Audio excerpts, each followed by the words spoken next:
What's up, Kristen?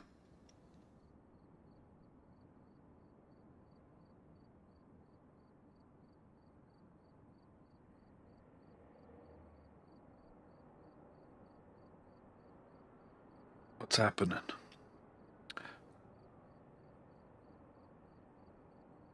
Da-da-da-da-da.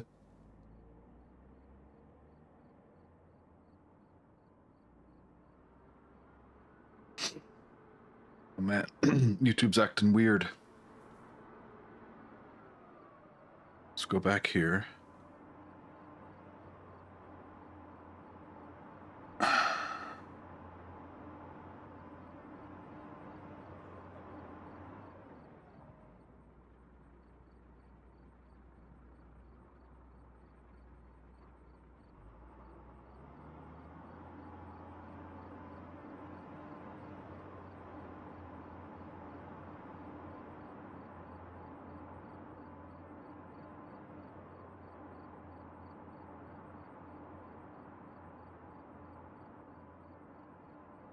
Okay. Alright, things are acting normal again. I accidentally scheduled the same thing twice, and I had to delete the second one I scheduled. I know, it's all weird, but we're here. And,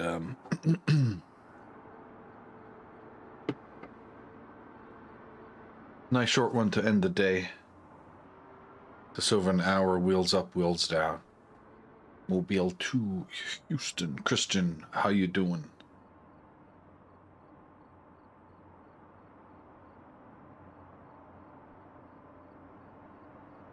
How you doing?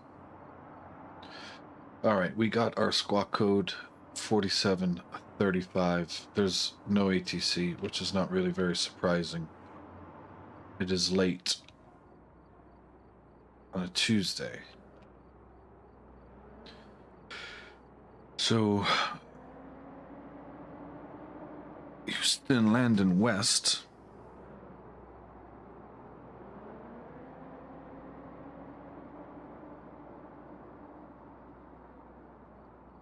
Let's see if Stream Elements is awake.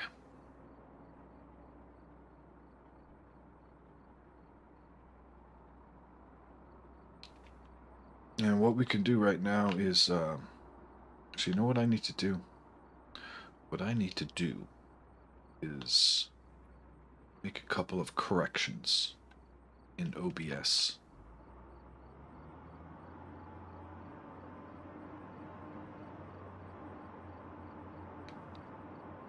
Sorry there, Kristen. I accidentally created two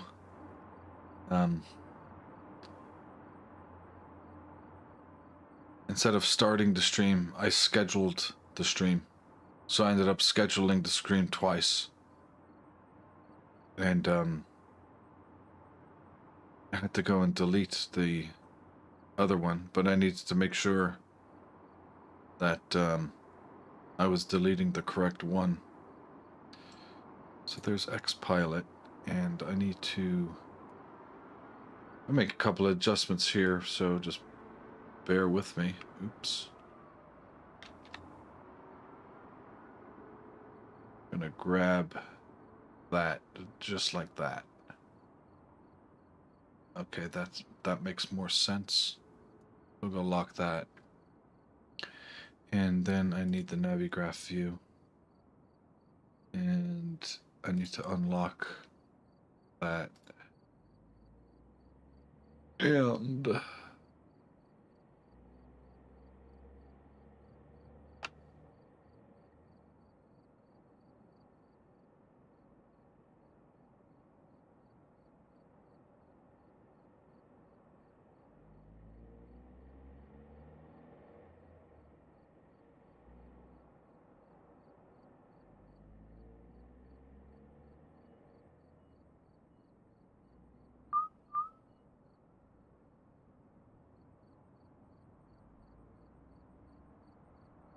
here we go. I think we're nearly there. We nearly got it.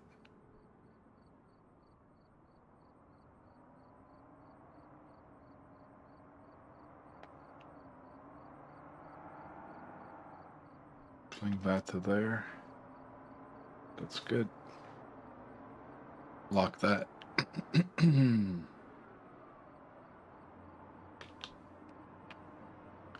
All right, now we're ready to go. So we can get the current METAR mobile 456 Zulu, and we are currently 550 Zulu, so that's nearly an hour old. Winds are calm. We're going to be departing runway 15, the runway we landed on. Temperature 26, dew point 24. 3001 on the altimeter. And going to Houston, we have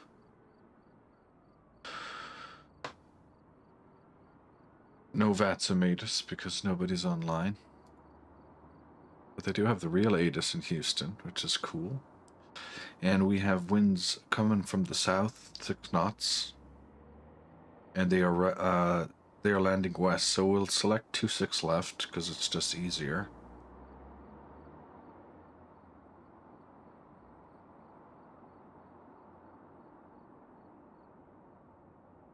Wow, can you imagine that pushback is at pilot's discretion? That's a real ATIS in Houston. That's incredible. Pushback is at pilot's discretion. Amazing. All right. Looking at the OFP. We have got air distance of 414 miles. Cruising at 340. We won't be there for very long at that cruising altitude. And estimated takeoff weight is 42.4. So that's actually lighter than what we landed on in Mobile. And we are over 10,000 below maximum takeoff weight. Landing weight will be 4,500 below maximum. Block fuel is 6,000 pounds, and we're only going to use about half of that for the trip. Our route is very straightforward. It's the Link 1 from the Sierra Juliet India VOR, which coincidentally is right beside the airport that we're taking off from. Packs 35 out of 50, giving us a payload of 8.9 thousand pounds, with baggage and cargo of 1.9.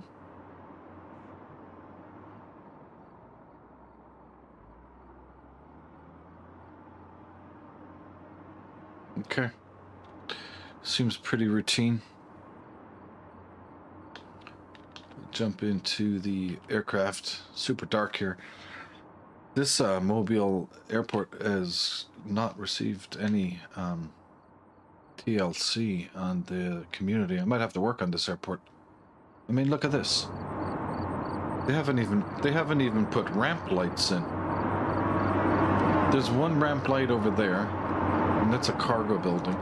We have a couple of ramps over there, ramp lights over there. It's like, what the hell?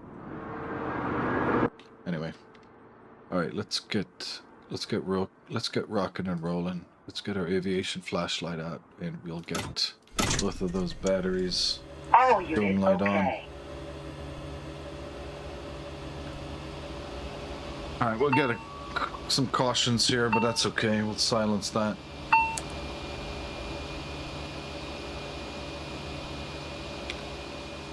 Let's make sure park brake is set.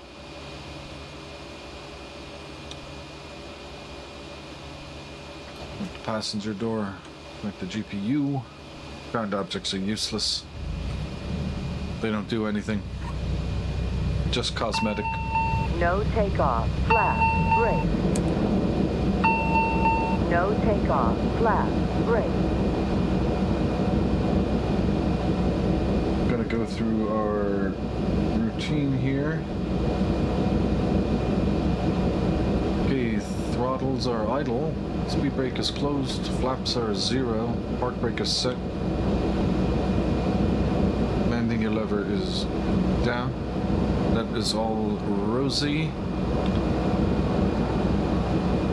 We're gonna put on avionics master number 2 here. And silence that caution. And on our multi-function display here, we're gonna go system page and electric. And GPU voltage is 28.5. That's good, we'll accept that. Okay, GPU is on the electrical bus, servicing Essential 1, Essential 2. And turn on the avionics, the remaining avionics.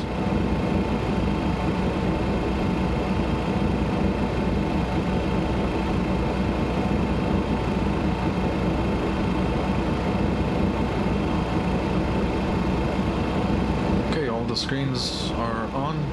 Both FMSs are on. Full avionics package here, done. I'm gonna go and plug in our squawk code 4735.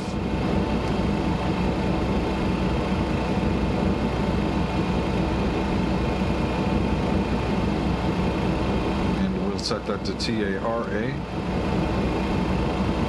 And we still have 118.3 in from the previous flight, so we're on the TCAS for Mobile. That's good. And we'll go and finish up the pedestal in a moment, but I'm going to get our charts. Taxi chart. Airport chart, and there is no departure, so that makes things a little easier for us.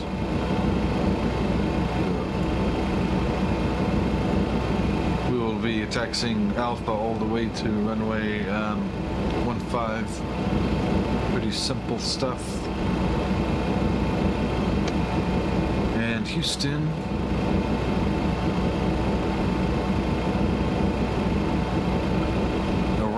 Is the Link 1.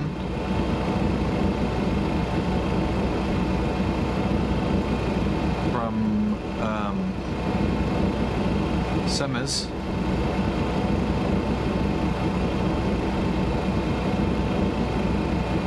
So 12,000. So we actually have to climb to 12,000 before we can hit Semes.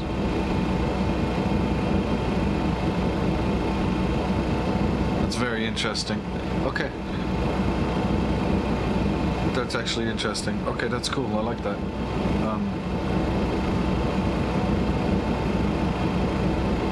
And we're gonna take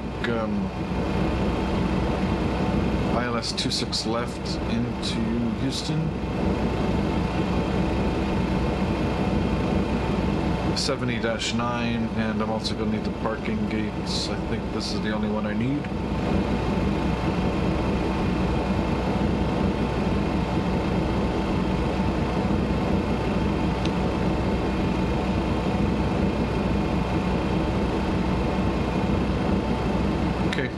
So it's basically going to be runway 26 left, and we'll actually run that out.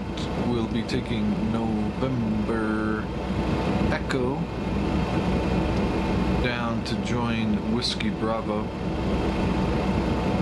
and Whiskey Bravo will go to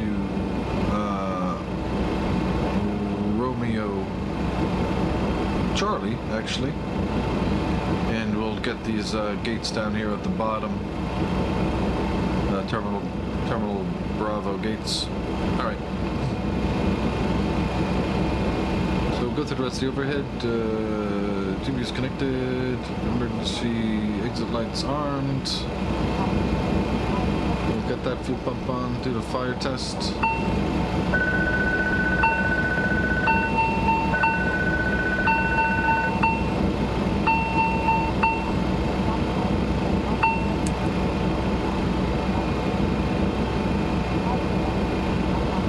Okay. Set up the APU.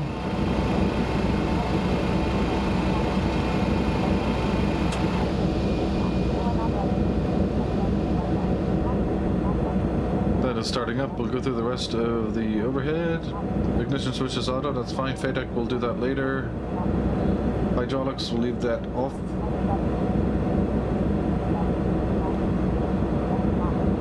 Windshield heat can go on. Get the packs ready. All that looks okay. Logo light on. Fasten seatbelt signs and no smoking signs on. Okay, APU's at 100. GPU bye-bye. GPU bye-bye.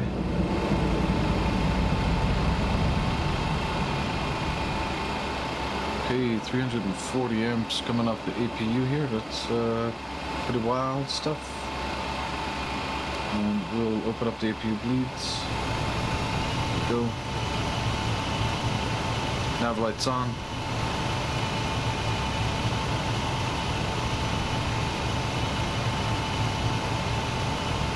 Okay, let's get the position in it together here. So GPS 1 position is 3041 north, 8814 west.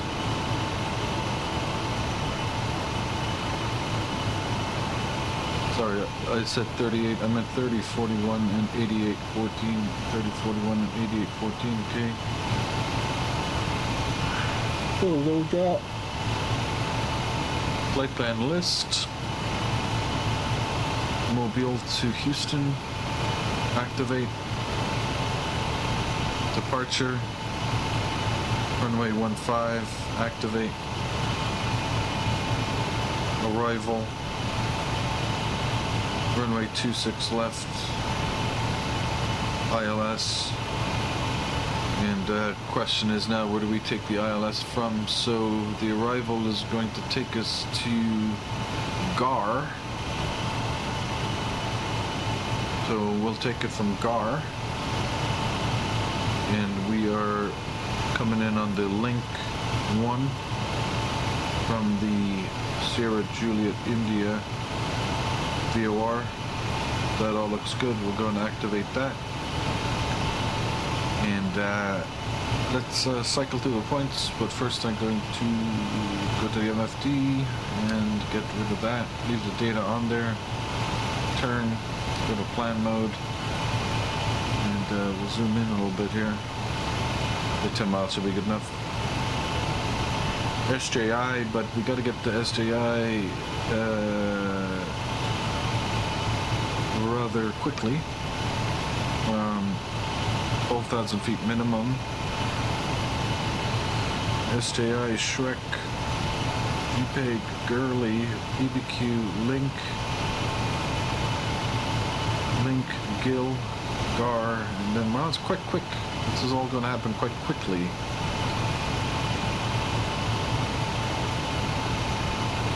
Okay, and then this is the final approach course. And we have the missed approach to LUSEP in there as well. Okay, we're going to go back to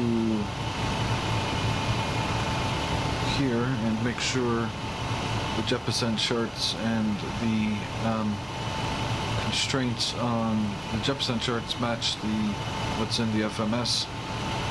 Or I should really be saying that the other way around. Make sure the FMS constraints match the jet percent charts. So Gurley is nothing. EBQ is at 210 or below. 280 knots. That looks good. Link is 15,000 below, 2,000 above, 250 knots. That's good. Gill is 240 knots, 0,000 and 8,000, 240. That looks good. And GAR is hard 7 to 10 knots. That looks good. And van is 7,000, and the K is also 7. I've had 3 coffees today, bro. I've drank over 32 ounces of coffee today. And it's not even over. I mean, the day is not over. My coffee drinking is over for today. There is 54 minutes left in Tuesday for me. Okay. All the rest of that looks good. There's no holes in there.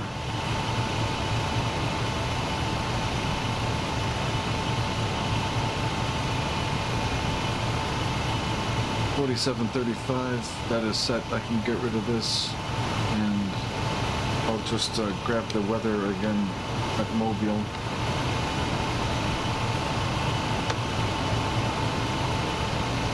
$3001. Actually, what's X-Plane saying? X-Plane says 299 or 6. X-Plane is so far behind with their weather, dude. It's crazy. 299, but I have to pick it because otherwise I'm going to be all over the place. Anyway.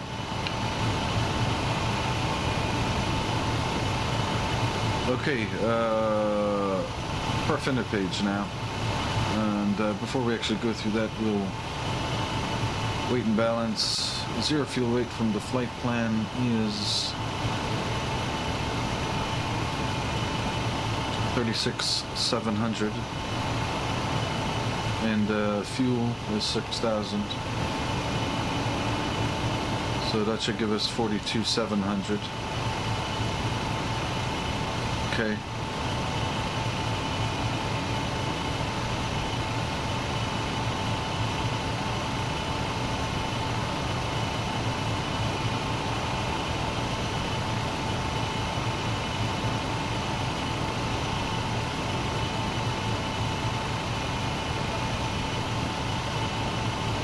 I thought I set my bit rate to be maximum 28,000.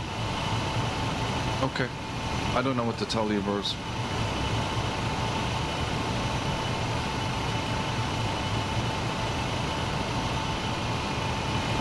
Alrighty. Alright, climb clues, descent speeds, I'm fine with those. That's okay. Cruising altitude 340. Cruise winds are very light. SADEV is 0, that's fine. We're gonna go 6,000 on the fuel. Gross weight 42,830 versus 42,700. Okay, I'll have to accept that. So 42,800, our takeoff weight we're going to say is yeah, 42,700, burn about 100 pounds of fuel, we'll say that's fine.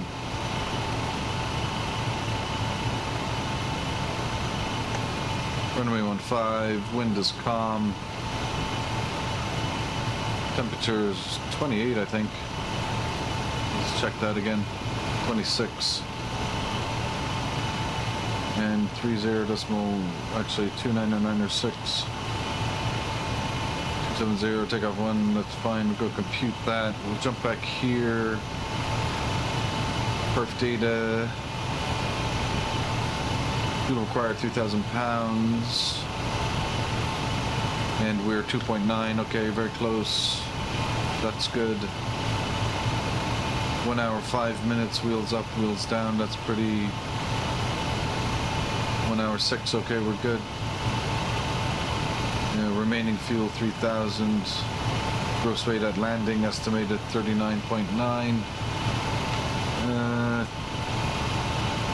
I think we'll be a little lighter than that, but that's okay.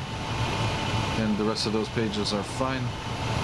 So we've got the weather on board, the weights are on board now, the routes is done and checked, and we just got to do the takeoff performance. So V1 is 125, rotate 129, V2 is 135, and engine out speed is 162. So speeds, V1, I think it was 121, was it? 125, 129. 125, 129, V2, 135. And even though this is a V approach, we can put the engine out speed of 162 in here. Just to remind ourselves. Okay. Now we just have to do the FADEC. So, gotta go to the system takeoff. And takeoff mode is takeoff, that's good. And there is no reference to, there is no flex temp simulated, so 15 needs to go to 26, so I need to add 11. 1, 2, 3, 4, 5, 6, 7, 8, 9, 10, 11. There we go, 26 is good, and anti-ice will be off, so that's good and good. Alright, the FADEC is all set up.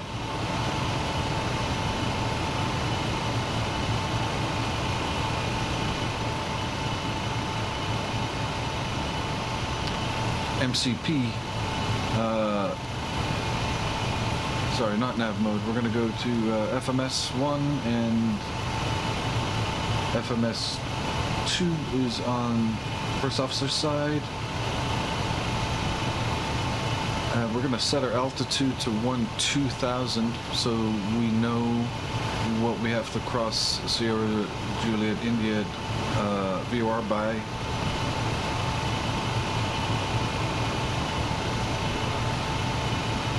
Hello, Total.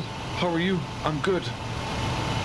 It's our last. This is the third E145 flight I've had today.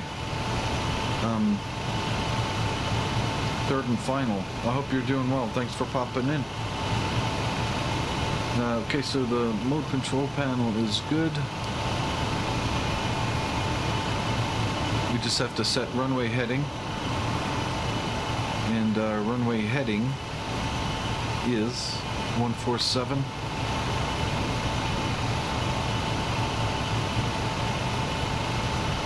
That is set.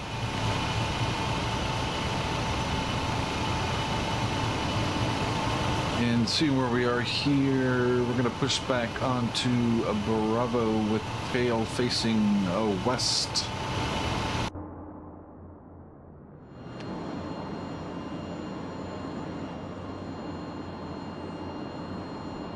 Nice big sweeping arc. Let's see how the tug driver can accomplish that. Plan acknowledged.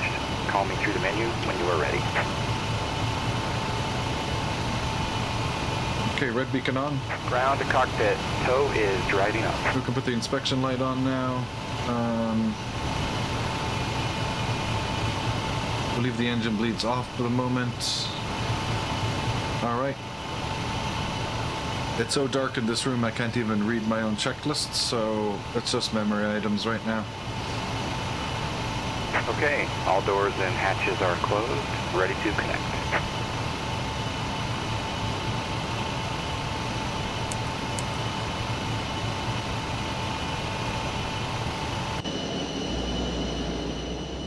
Ooh, I've got doors open. Windshield strap and adapter in position. Release parking brake when ready to start pushback. Thank you, tug driver. I know I should know that the door was open because there's a map of the airplane here which has doors and it said like big red door open. But Mr. Tug Driver was just going to push back regardless.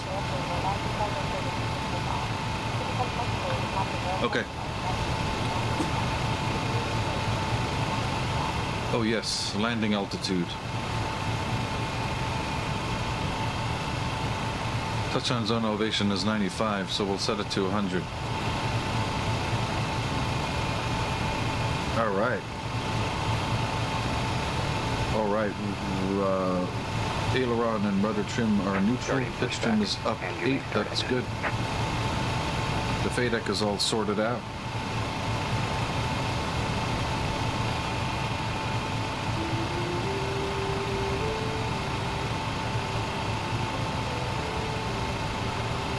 Once again, welcome aboard X-Crafts. We are creating the most flyer-friendly aircraft, and it's our sincere hope that you have a pleasant experience with us today.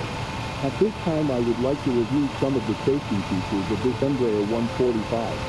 Please refer to the safety information card located in the seat pocket in front of you. You can follow along as I point out the airplane's safety features. There are 4 clearly marked exits. The main cabin Dude, I door feel like is going at into the wet end, editor and after exit on this the right flight and side fixing up located this at gate airport. 2, and 2 window exits located at row 11. Take a moment to locate the exit nearest you, keeping in mind that the closest usable exit may be located behind you. In the event of an emergency, this aircraft is equipped with floor path lighting located along both sides of the aisle, which will guide you to the exits indicated by lighted exit signs. In the event of a water landing, your seat cushion may be used as a flotation Who device. flew where today, guys? Who flew what where today? Then rest your upper That's a body on the question cushion. for the audience.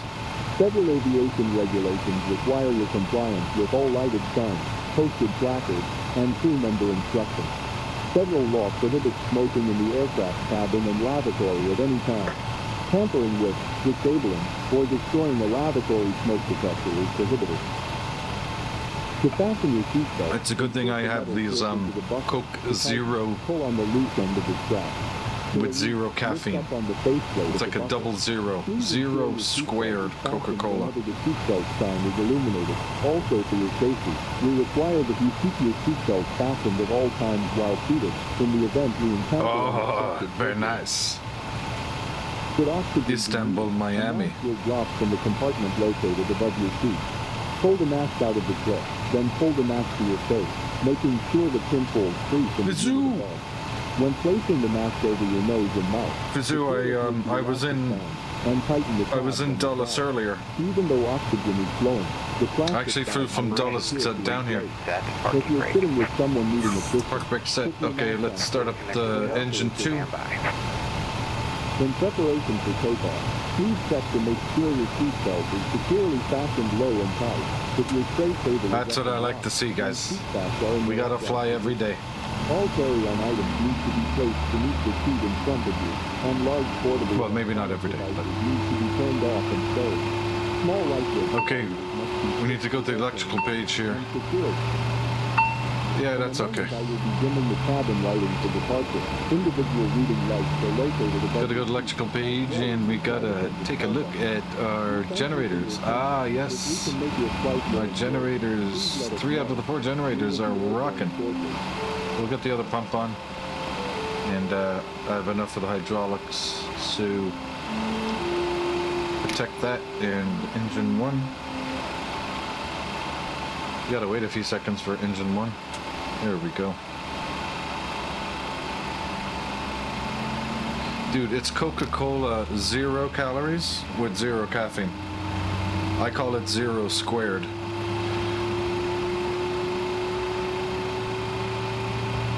Which is still 0. So, that's kind of a stupid thing, but 0 squared, man. Alright, all generators are good. Good engine start. Let's disconnect that tug.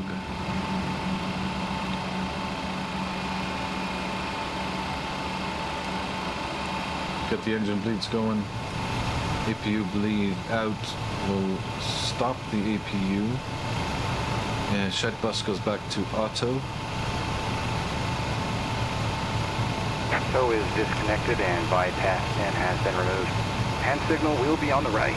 We'll see you next time and have a great flight. Okay, pilot total. Clearly you love long haul heavies, which is cool. Okay, we're gonna go flaps 9. And I'm going to get the pedestal light up 1. And we're going to get the flood here because I'm going to... Okay, we got the signal. That's good. He's out of here. Going to kill the dome light.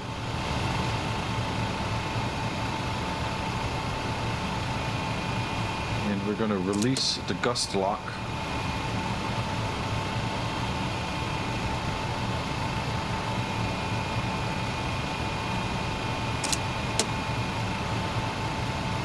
And do flight control tests. Full up. Usually good. Full down. Aileron full left. Aileron full right. Rudder left. Rudder right. Okay, brake test is good as well. Gonna release the park brake. And get the taxi light on.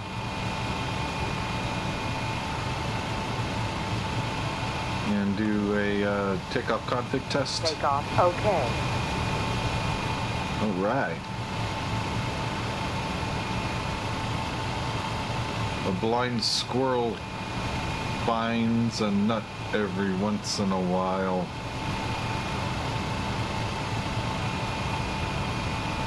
All right, so we are taxiing along Bravo. We're going to take the first left and then the first left. So Alpha 4 to Alpha and take Alpha all the way to runway 15.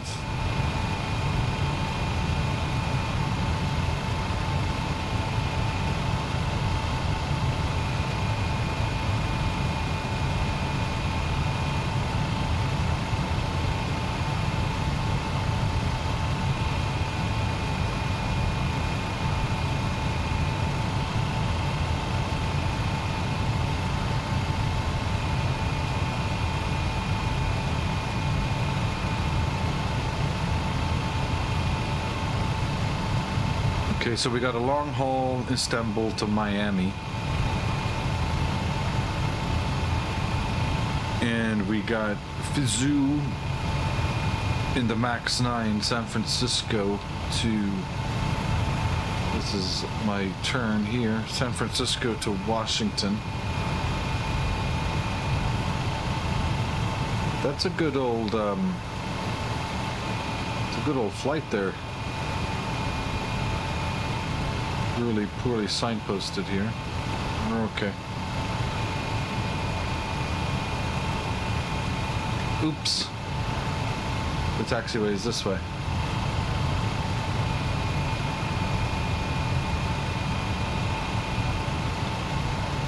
And we have Orlando to Kansas City. Ah. That's what you... Christian, you just wanted to go to Kansas City, man.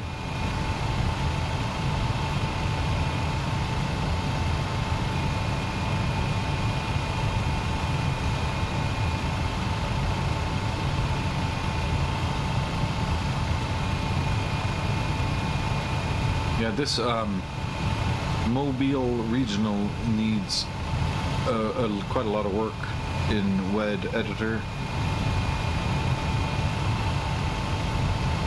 Actually, I wouldn't say it's a lot of work. There's a lot of things just to get placed, like lights, better signposting.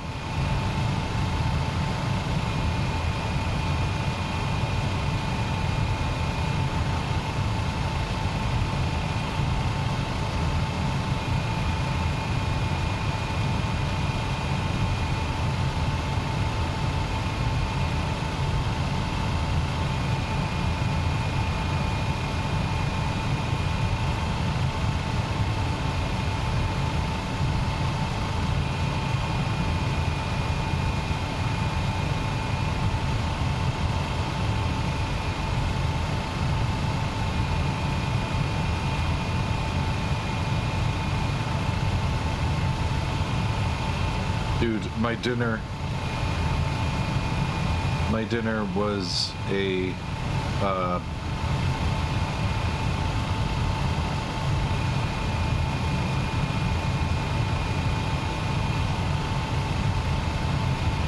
2 fried eggs over easy. Oh, excuse me, 2 fried eggs sunny side up on 6 slices of hickory smoked uncured bacon.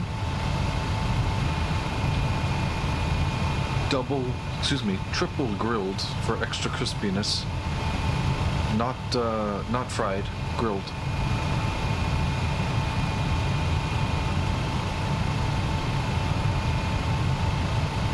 Between 2 slices of bread, that was it.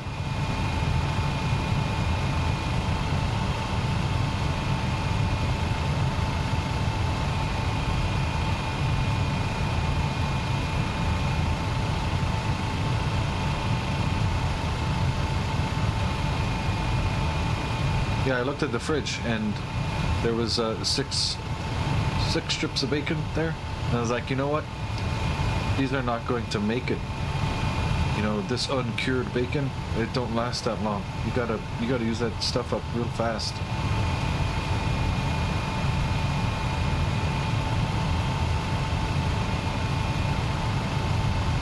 It was like it's always perfect timing.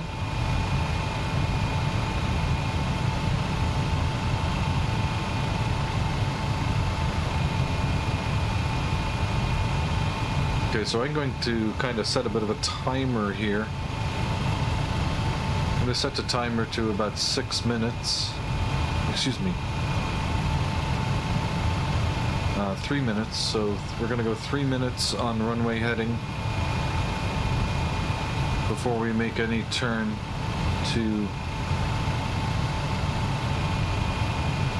towards Sierra Juliet, India.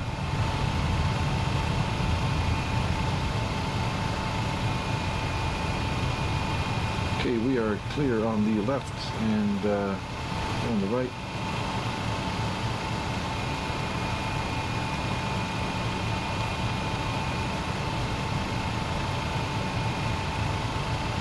.4878. Mobile traffic commuter 4878 is lining up and departing runway 15. Mobile traffic.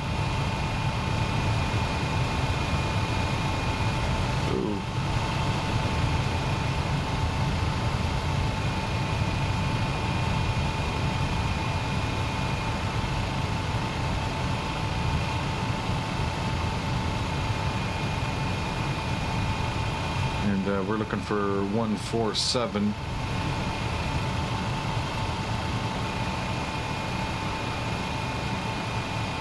Okay.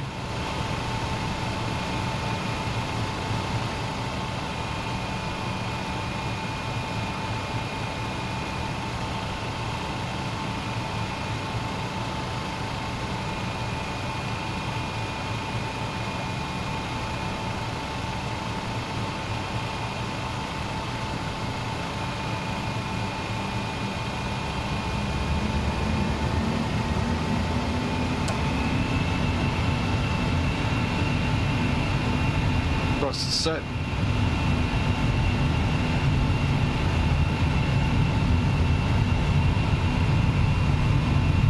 Knots.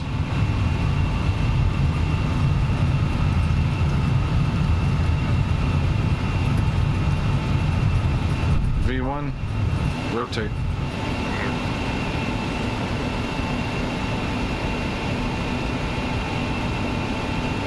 Positive rate, you're up.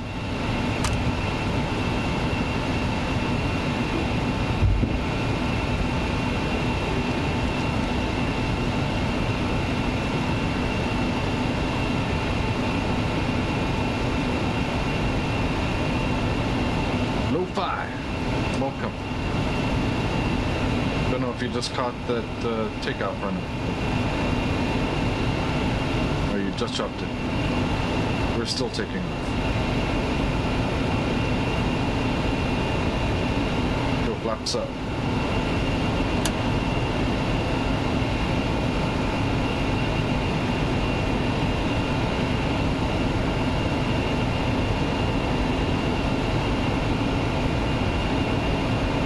To climb.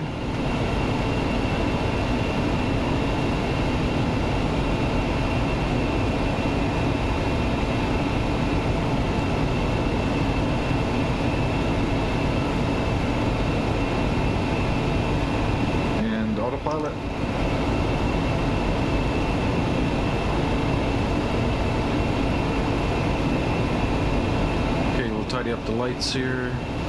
Nose light can come off, taxi light can come off.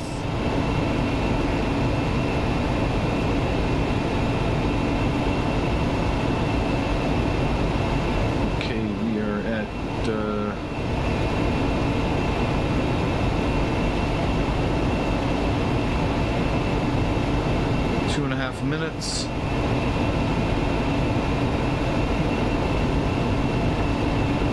Got 30 seconds to go.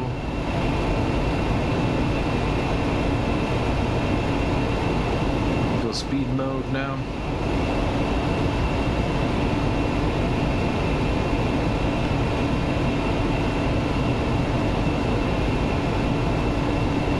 Start nosing down to get our climb speed up to 250.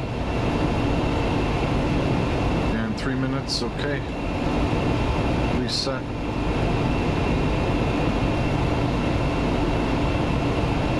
Go synchronize heading. Make a left turn.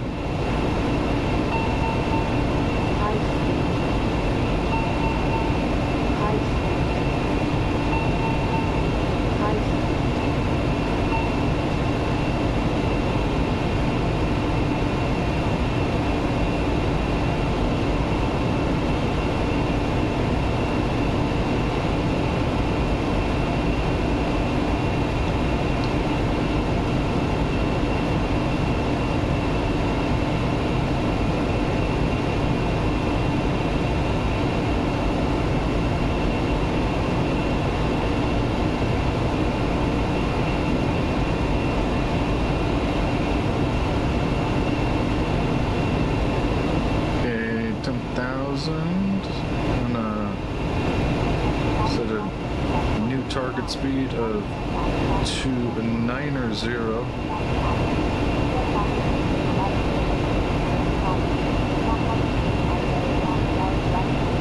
And get the rest of our exterior lights off.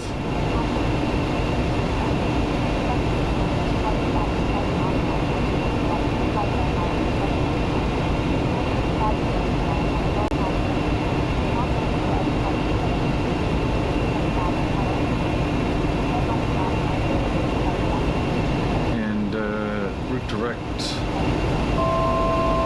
to SJI nav mode and keep climbing to 340 now.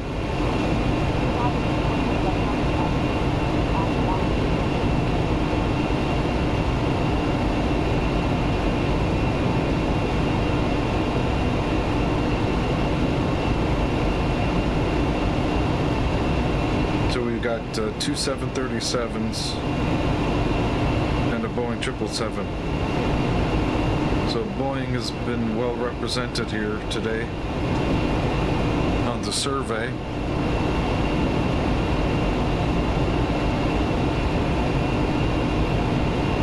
KMCI to, so Kristen, are you, was that Southwest?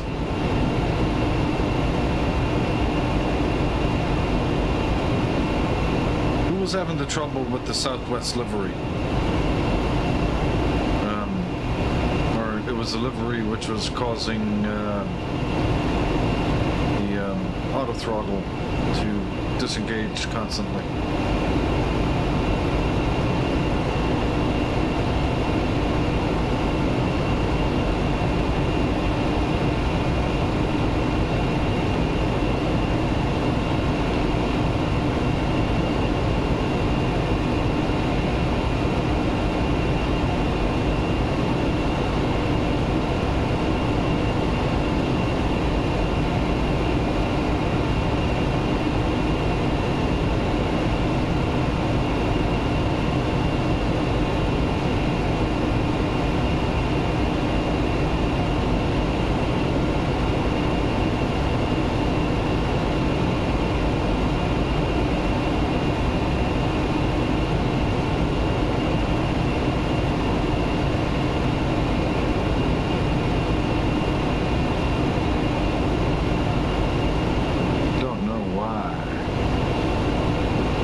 transition altitude. Let's go standard.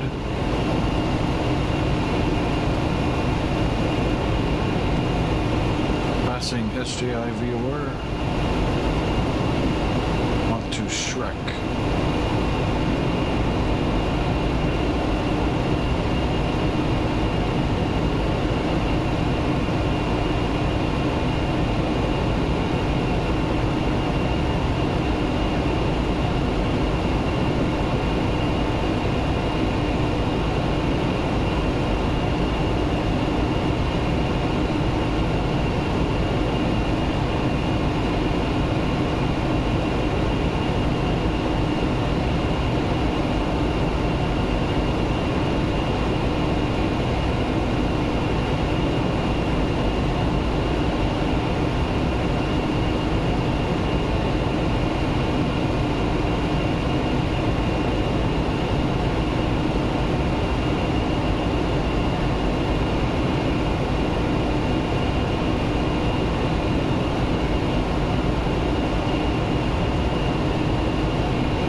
So, we are...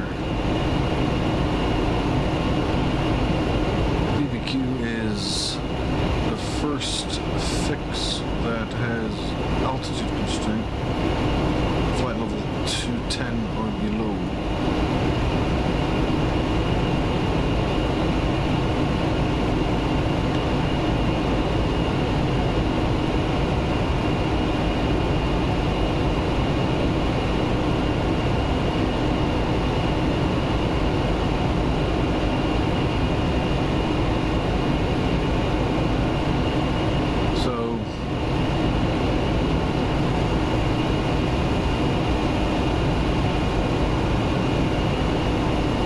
It's about, yeah, it's just basically an hour left to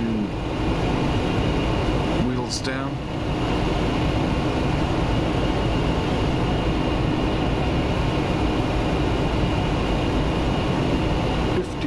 Minutes.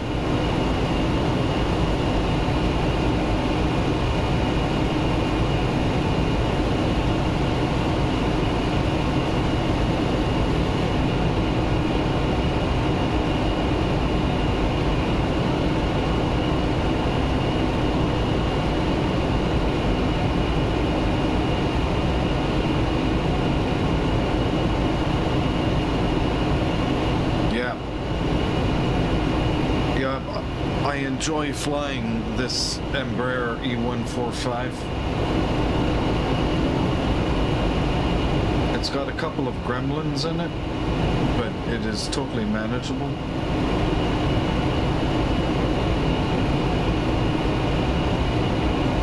And it looks like a dart.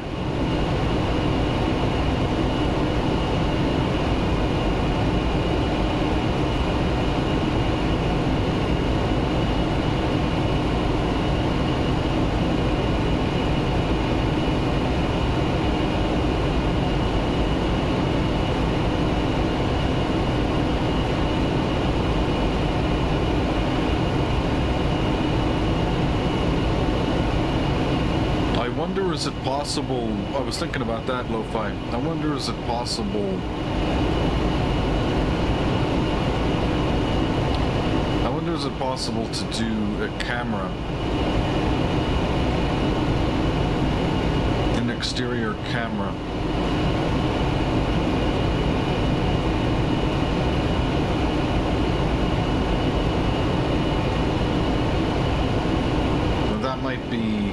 That might be tapping into the SDK kind of world a little bit.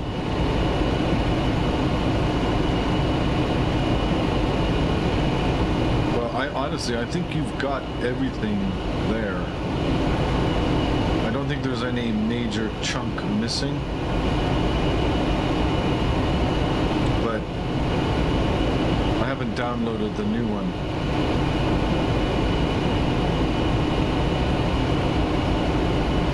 See.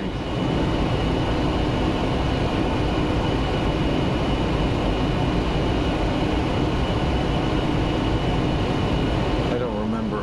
Let me see, hang on a second.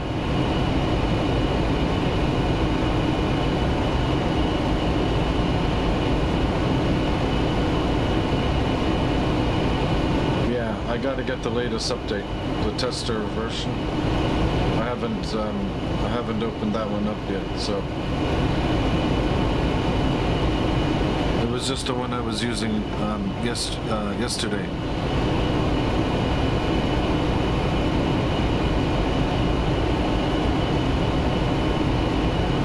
Okay.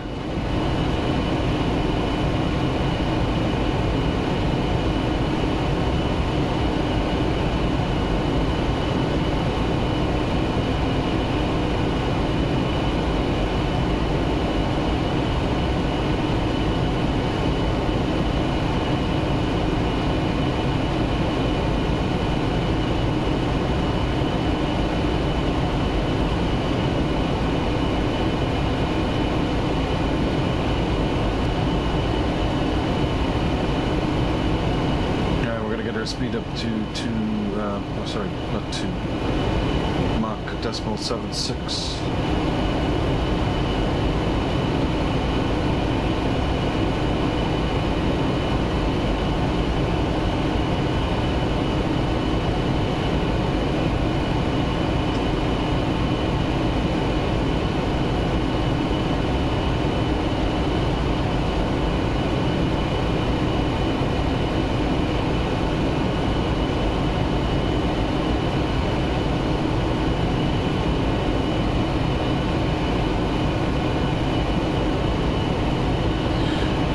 That in the apparently in this upcoming X-Plane version update, what is that, 12.4.5 or 12.5? I'm not sure. That they're going to have just set my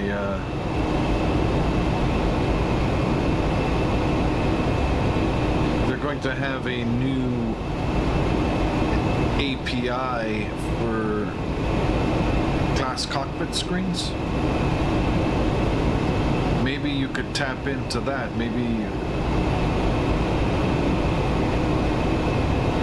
that would be something that would work or be beneficial for your project, your IFE project.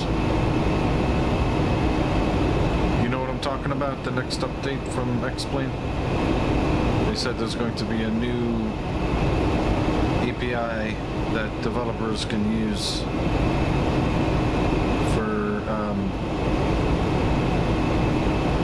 essentially presenting graphics on glass cockpit screens. So.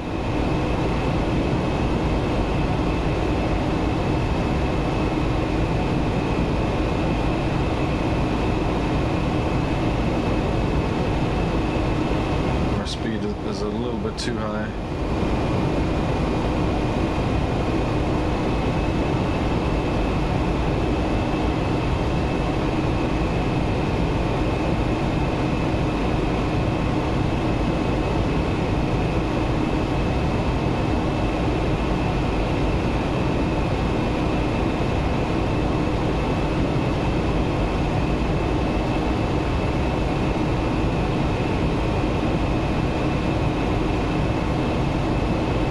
Yeah, I'm very excited about that coming out. It should mean, provided, you know, the developers are, I would,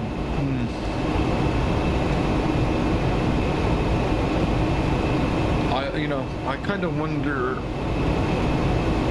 if Laminar gave the API out already to the big players, the flight factors, and you know, basically everyone.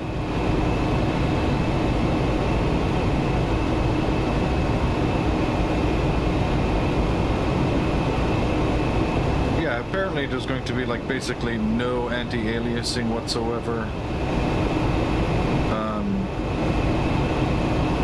You know, no jagged lines like.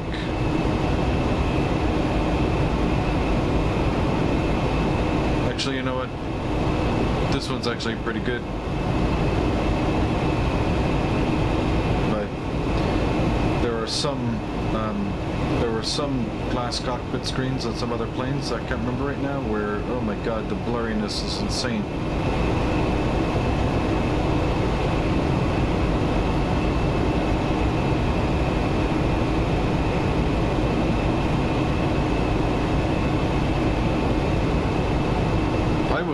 I would certainly wait for that.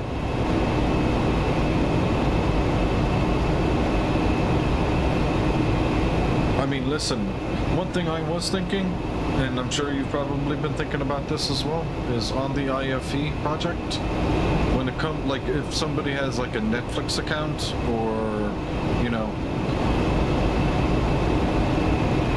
Prime Video or YouTube television or something like that, that kind of like, for example, you know how you can access your Navigraph account through the Avi tab to get all of your, you know, jet% charts.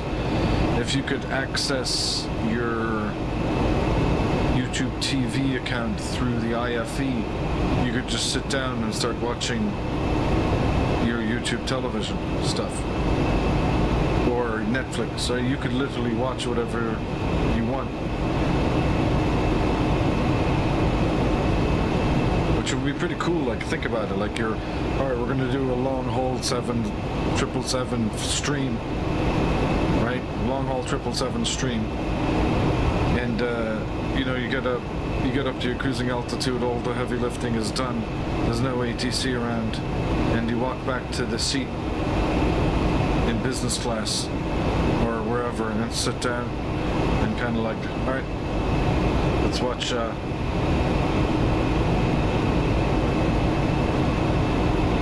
the Netflix series. I mean, that would be hilarious. Like, that would be like literally like not just simulating flight, but simulating being a passenger as well.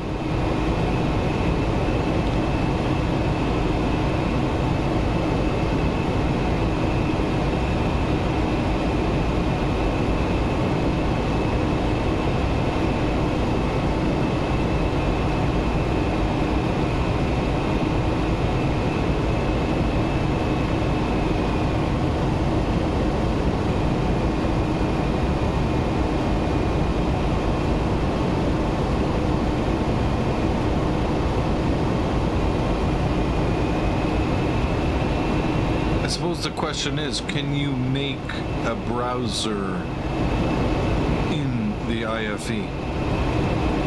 Can you like have a browser portal? Like, for example, I think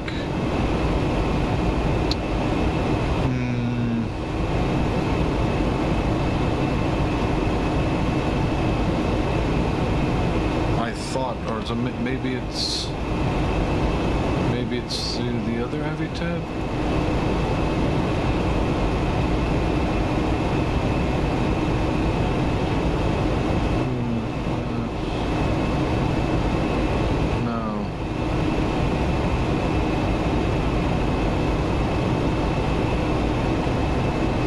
There was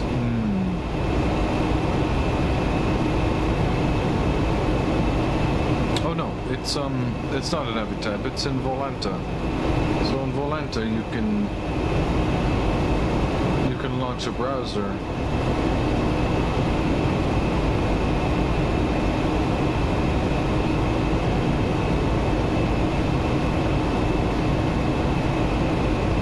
Oh, okay, yeah. That makes sense.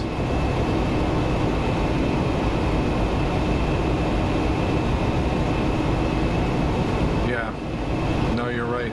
It is a lot more sensible to do it that way.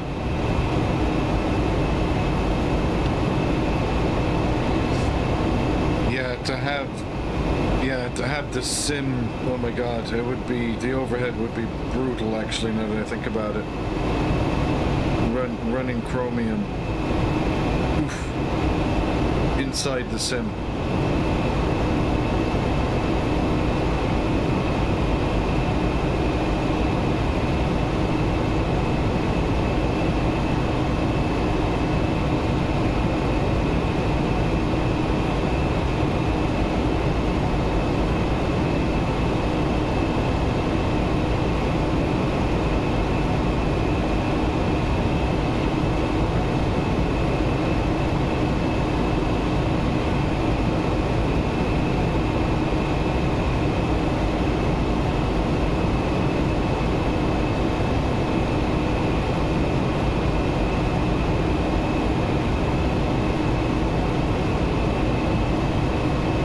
So is it similar to how OBS is just doing window captures? The IFE would just be doing a window capture.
Descent after McKay.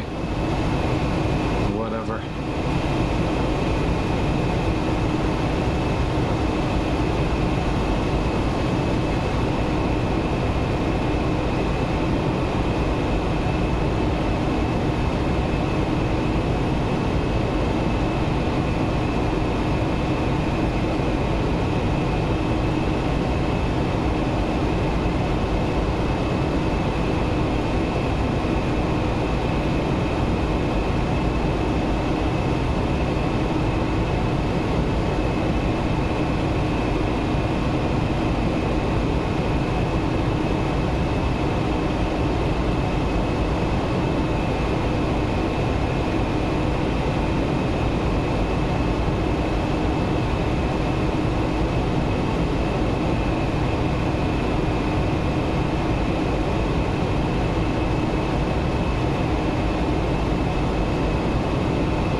What do you mean for the briefing? What briefings?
see what you mean.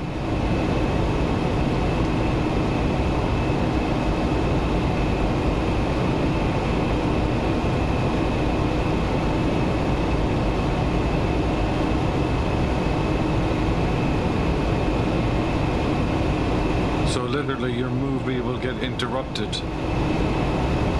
when the beacon light goes on.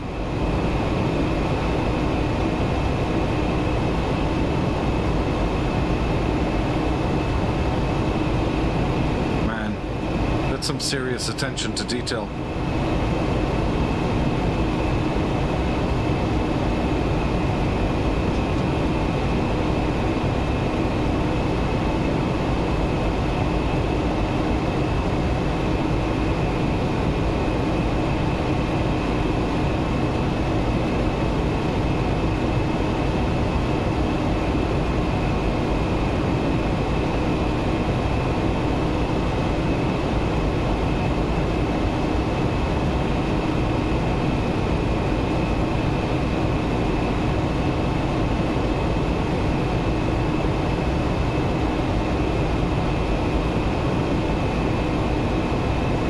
So you know there's an IFE button. I'm sure you know there's an IFE button on the overhead of the 777, the flight factor.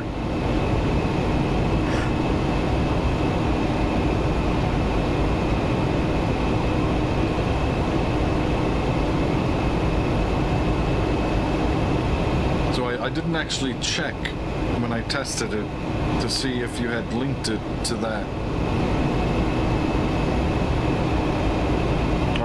Not well, made a link to it.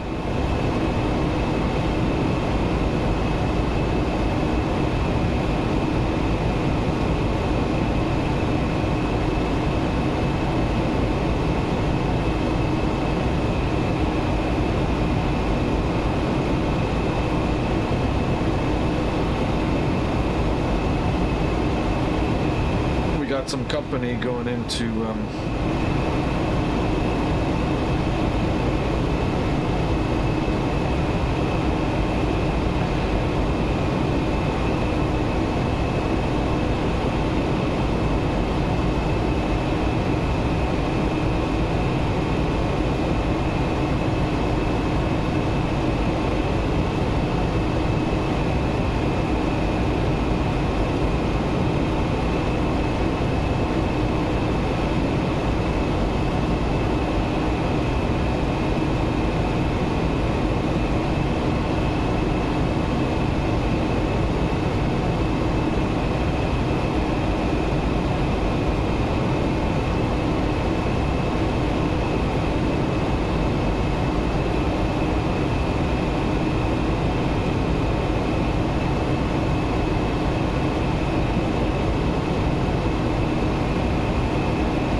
Rodney Taylor.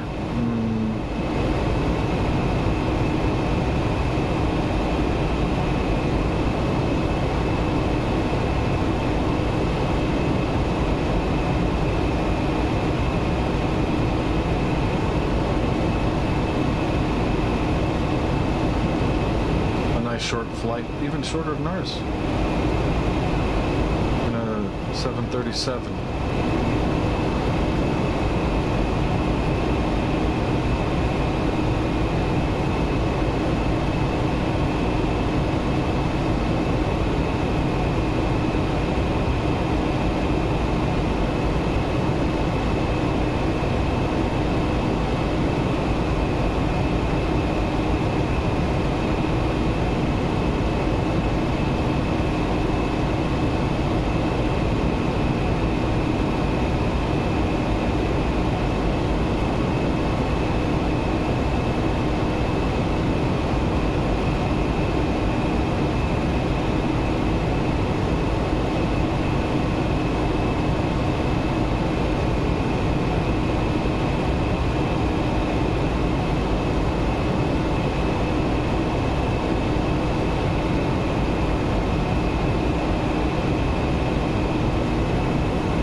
caffeine is wearing off, man.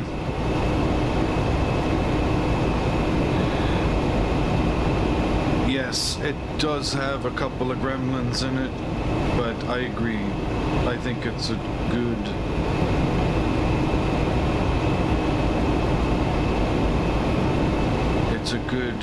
It's a good add-on. I enjoy flying it. Although I think it's so close to being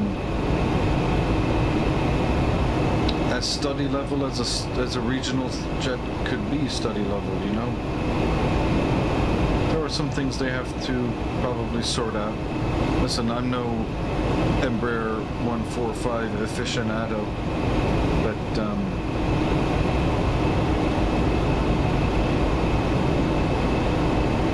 you know,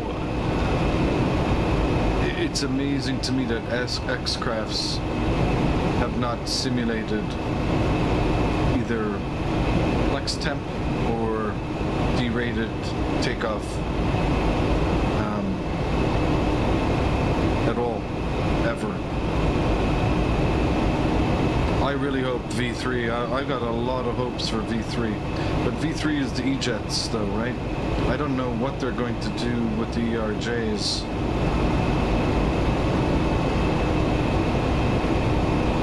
Unless they have the ERJs planned for V3 as well, but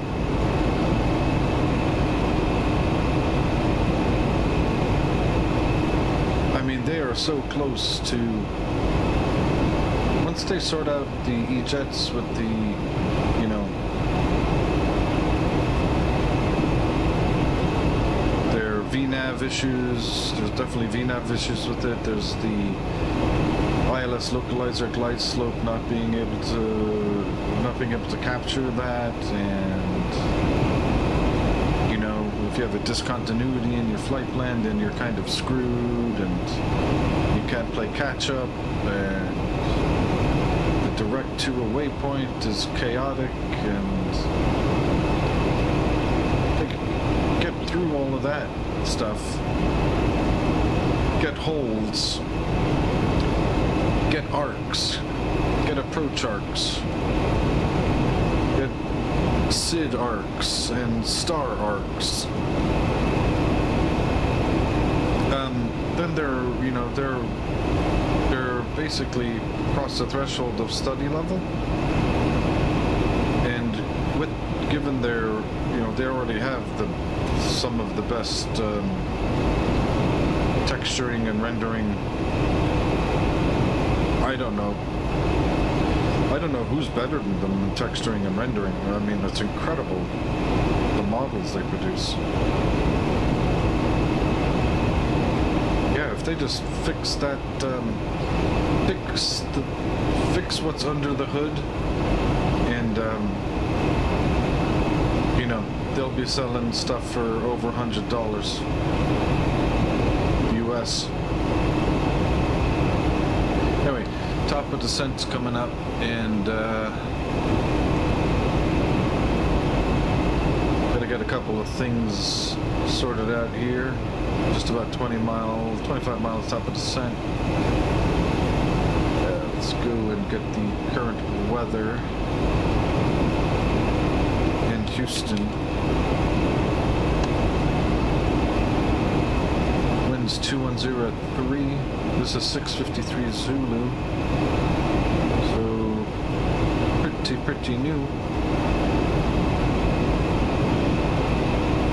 299er 9er altimeter. Everything looks good. Really nice conditions at Houston.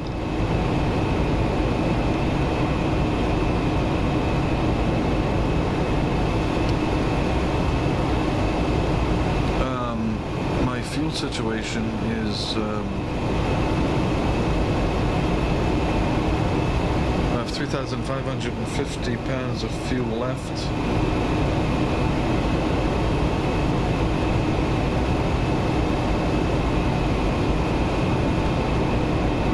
550 left to burn. Okay. So we'll have 3,000 pounds of fuel at touchdown.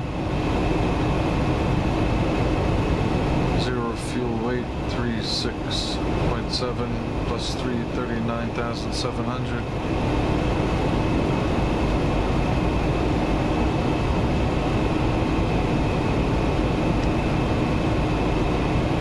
Wind 210 at 3. QNH 29er.9er. Runway 26 left. Compute. Daryl Jones, hey man. Welcome in.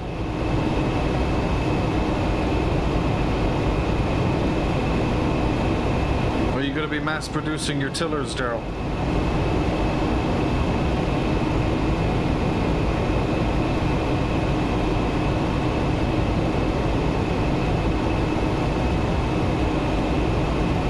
KV approaches 133.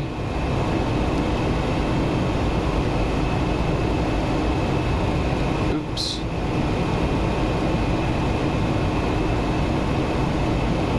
We approach 133. Okay, beautiful.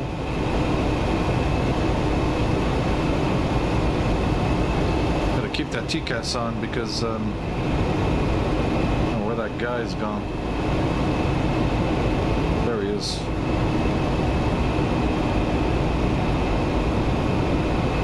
Our first constraint is, I believe, 210, so we can get that set up.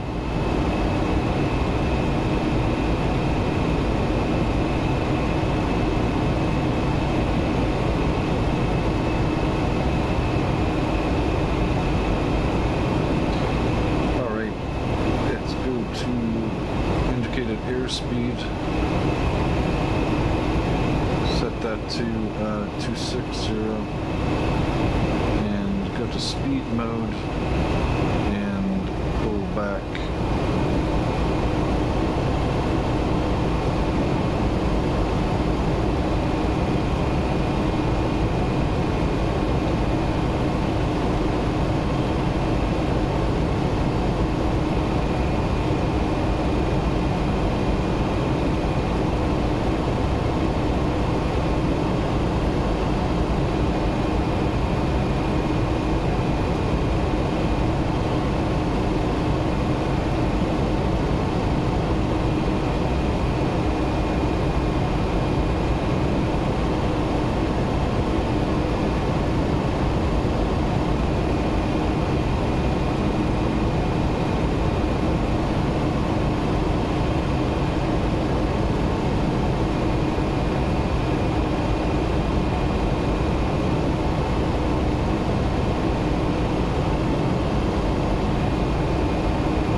I'd imagine tillers in real life, they do self-center, right?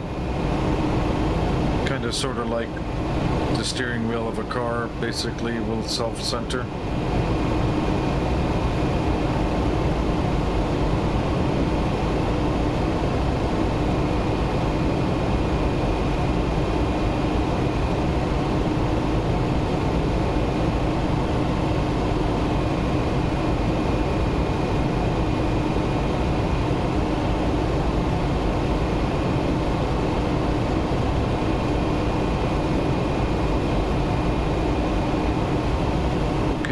sure we got the correct ILS frequency. 109.7.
That's crazy.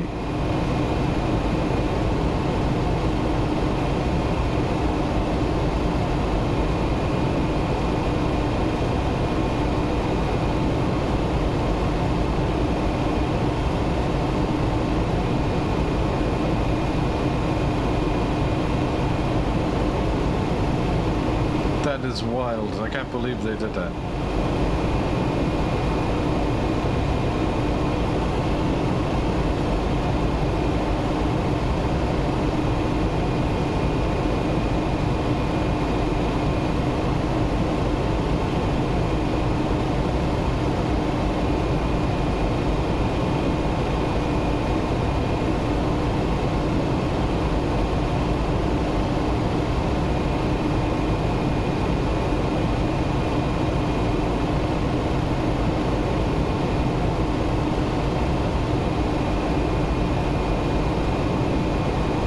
That's in bad form. Like, listen, I wouldn't mind if they said, hey, you know what?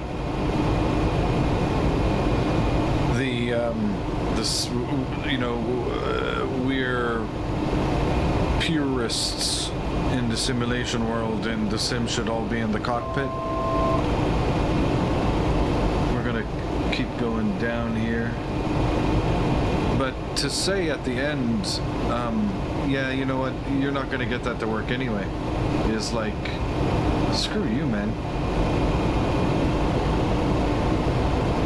Like, it's one thing saying, yeah, we don't want to add that to our freeware aircrafts. But to go on and say, like, dude, what the hell is that about? You know what I mean? Barbecue 280, so link at 250 knots, so I gotta slow down.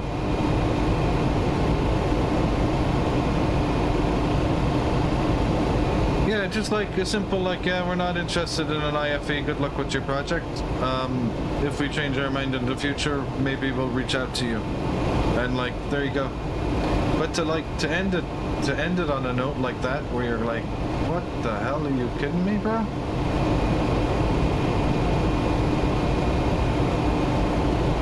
It's kind of like, hey, do you like my shoes? No, and here I'm going to spit on them as well.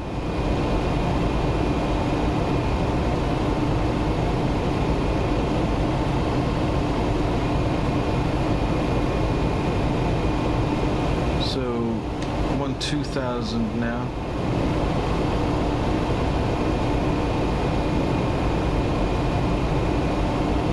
Link, we gotta be below what? 15,000. Okay, that should be no problem.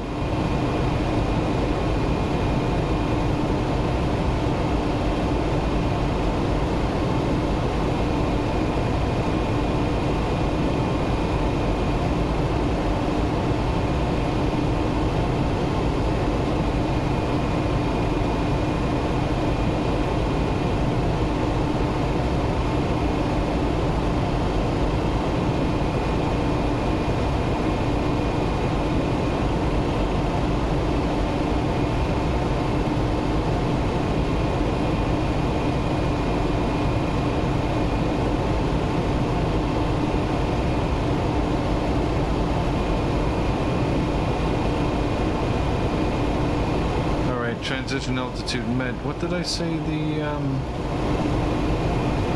299er, okay. Yeah, that's wild, man. It's like, what the hell is wrong with you?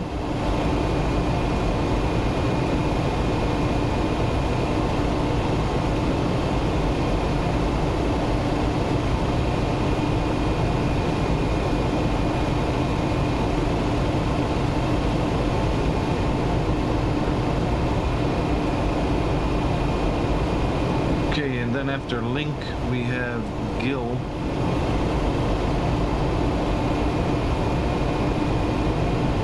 Alright, we're still a little bit too high here.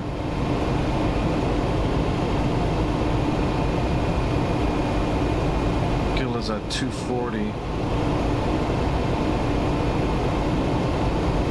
Actually, no, yeah, we're only about 500 feet above.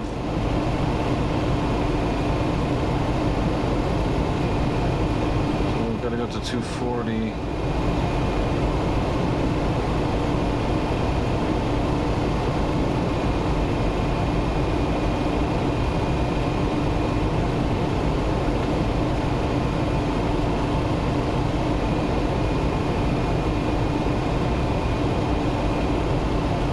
Okay, at least the guy in front of me is keeping up a good airspeed.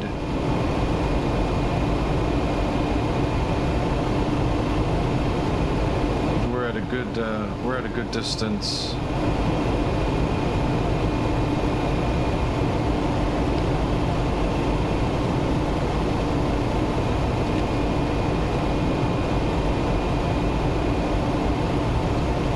Okay, so 26 left.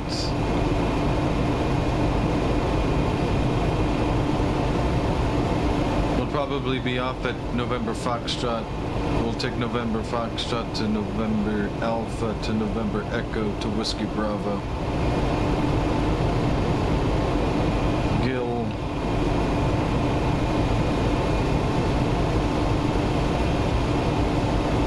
Gil is 10,000 or below.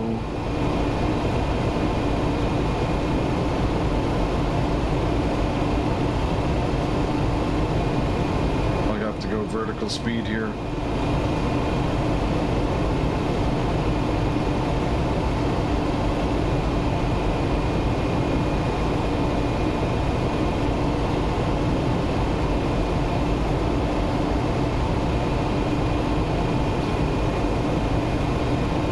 After Gil, we've got Gar at, I think that's hard 7. And then, yeah, we're at hard 7. And I thought Gar had 210.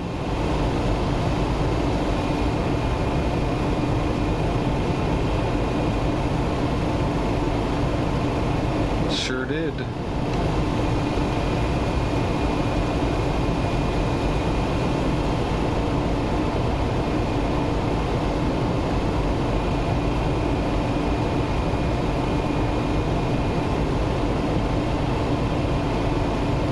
Totally screwed that up. Now I gotta go way down.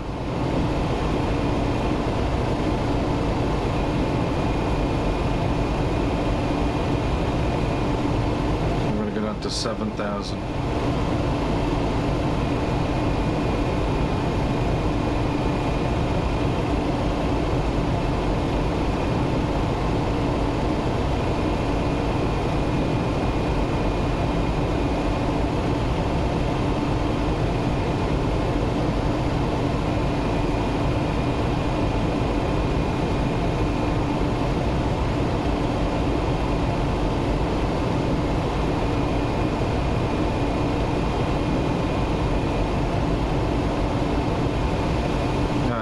Close enough to 10,000. Landing lights on.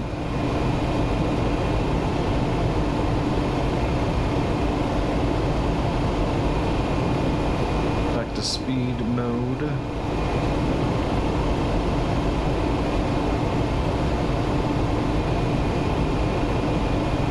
And we need to hit GAR at 210 knots.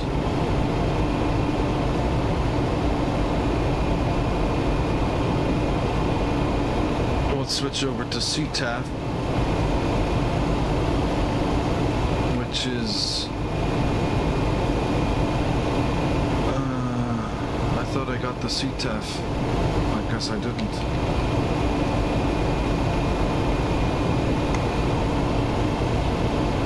$25.35.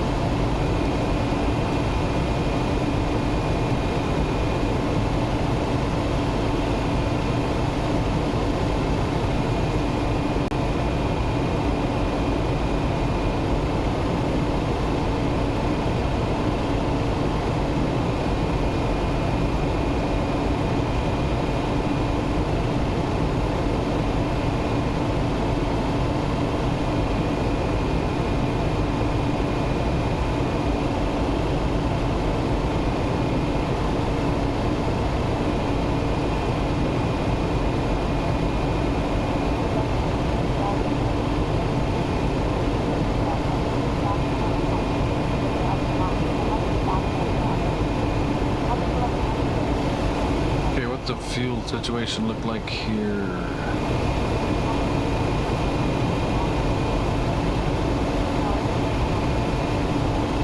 1.6 and 1.6, so 3.2. We're estimating 3,000 even.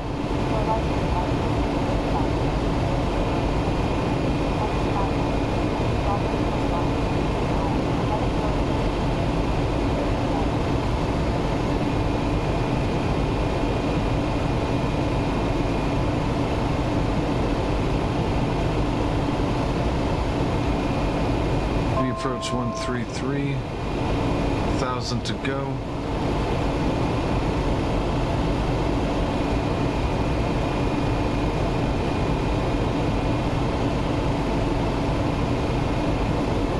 All right, cheers, lo-fi. I'll fire it up.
They're so imbalanced.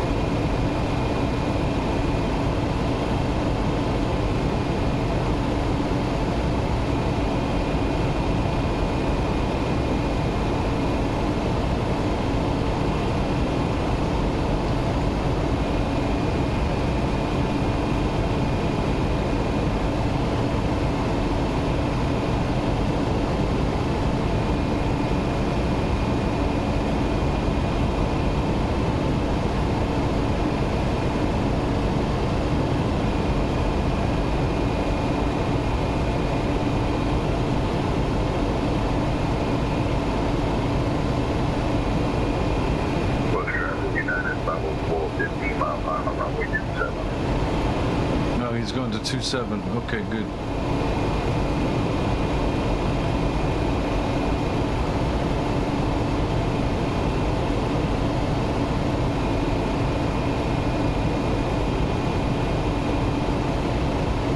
Okay, van 7,000 or above. After van, it's McKay. That's also 7,000 or above.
109.7. 109.7, that is definite. I'm going to do a heading sync, heading mode, go to nav and set the course to heading 267.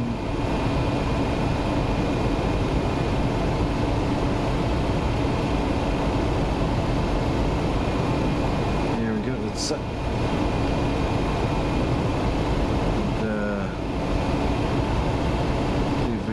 Lock in here. Approach.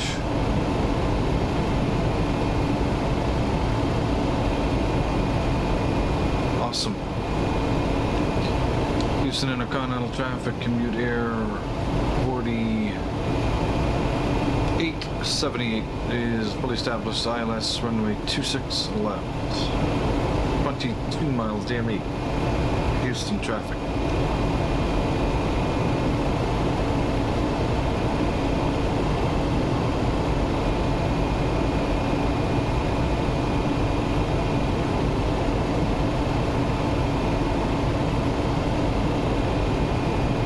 Like Houston Intercontinental, Chicago.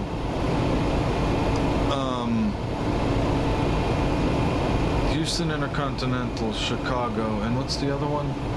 Push traffic, United 504. LA. Runway 27.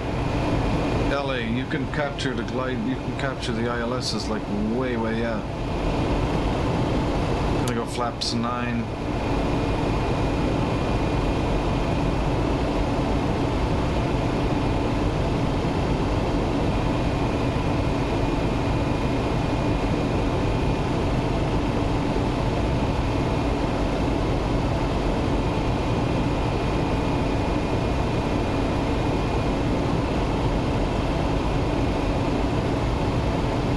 See him. Oh, there he is. Gotcha.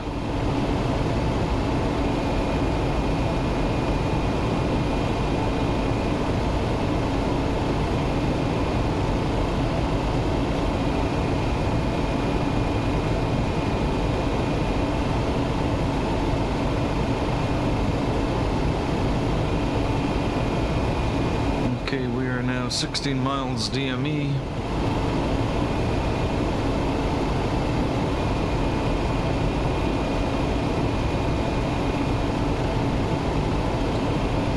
Missed approach altitude is 3,000.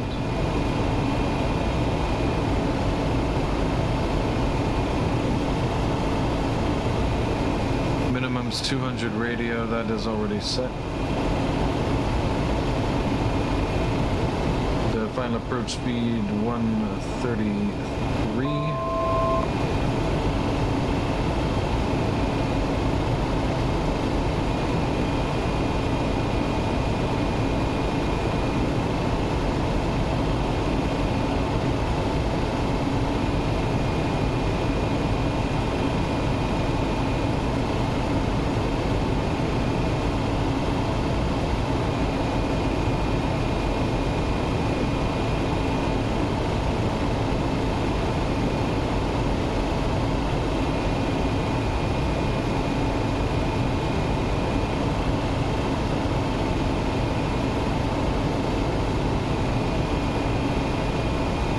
See down.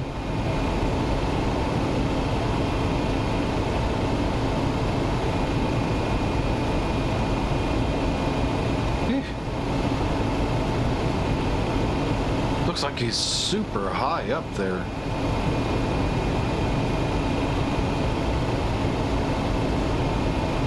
Houston Intercontinental Traffic, commuter 4878 is 9 mile final, runway 26 left, Houston. Ugh. All right, gear down.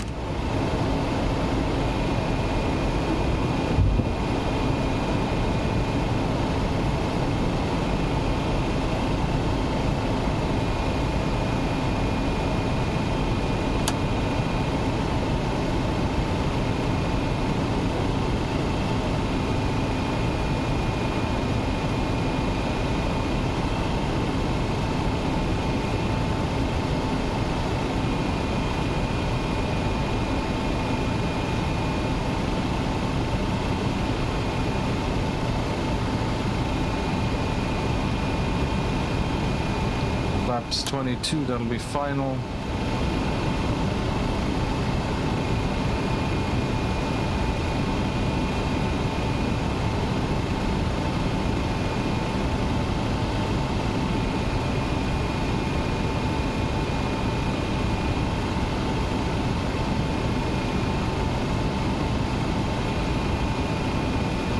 It better be creamery.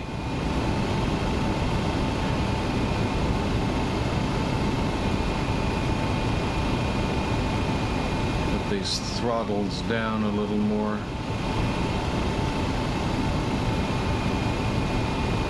Got a 9 knot crosswind on a little low inertia airplane like this. Although not really. Runway heading is 267.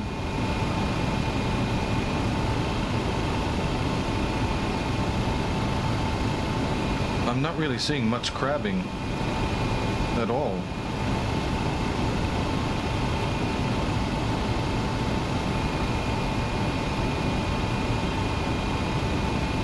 Okay, we'll just nudge up the throttles a little bit. I gotta adjust my throttles. They are got differential thrust going. Autopilot. Autopilot.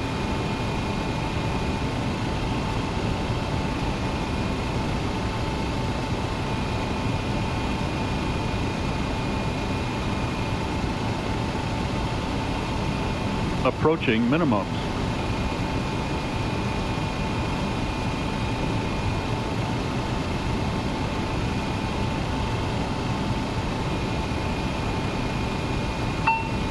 Glide slope, glide slope, glide slope, glide slope, 50, glide 40, slope, glide 30, slope, 20, glide slope, glide 10. slope, glide slope, glide slope.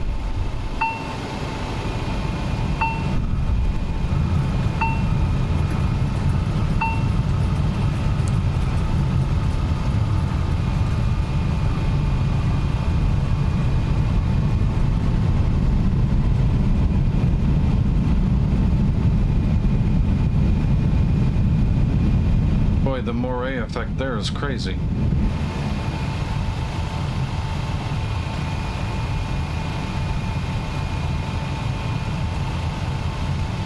Look at that interference pattern in the graphics. Oh boy, that's wild.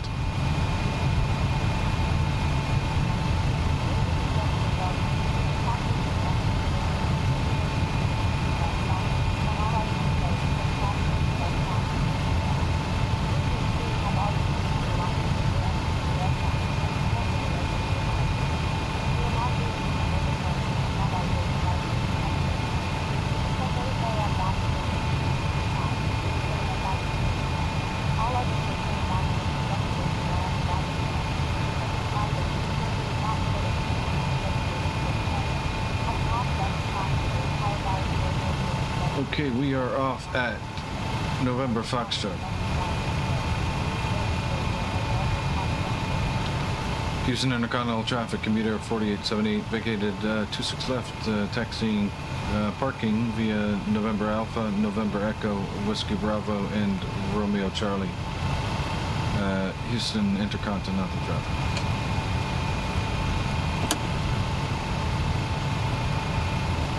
Alright, get the strobe off. Landing lights off.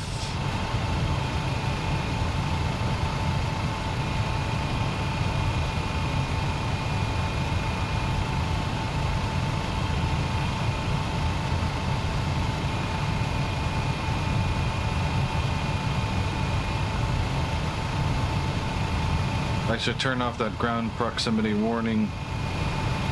I don't know if you can do that on this one. Oh, we're already guessing, are we? 99 and 1.16 G, according to Volanta.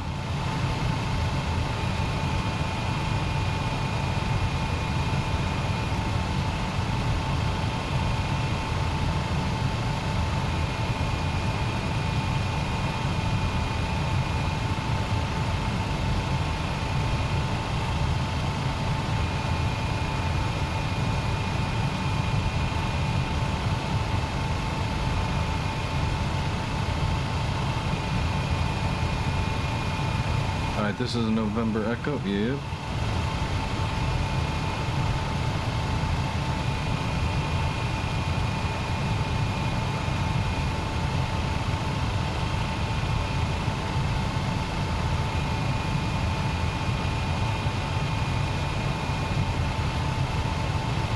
Did you ever see the landing gear?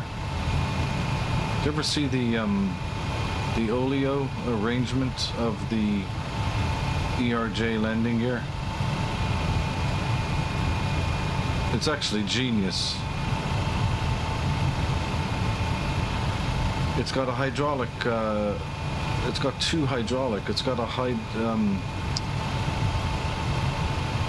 excuse me, yes, it's a nitrogen gas, hydraulic nitrogen gas mixture. And Whiskey Bravo's here. But I don't know where this other guy is. Yeah, the ERJ landing gear, main landing gear that is a very, very clever piece of engineering. So it actually pivots.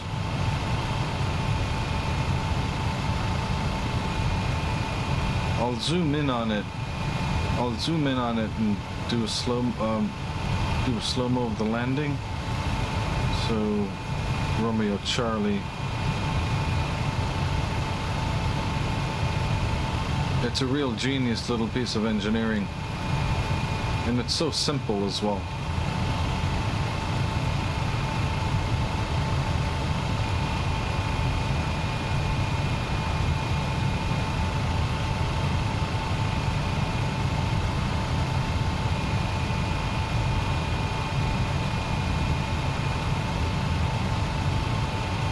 I think it's a dual piston, dual oleo.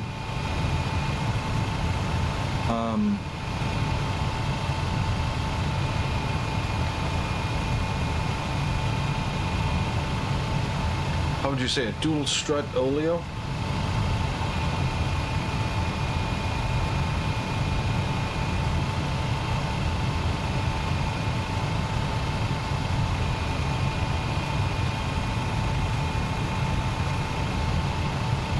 Here we are, Romeo Charlie.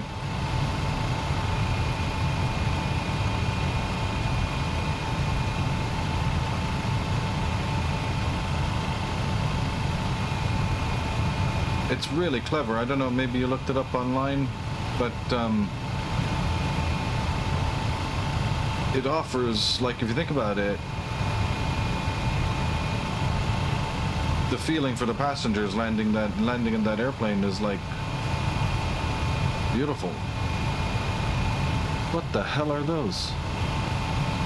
There's visual docking guidance systems in the middle of nowhere here.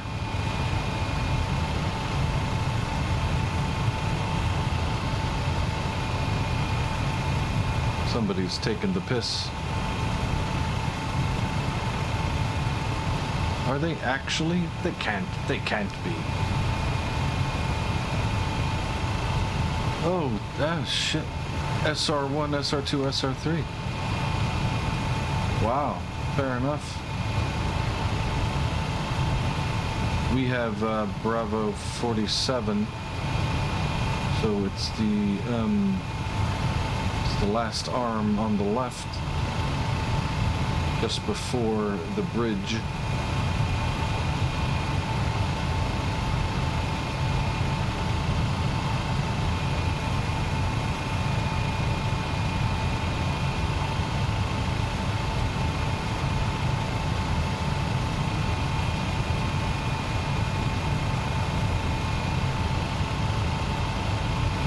Okay, let's get the APU is off and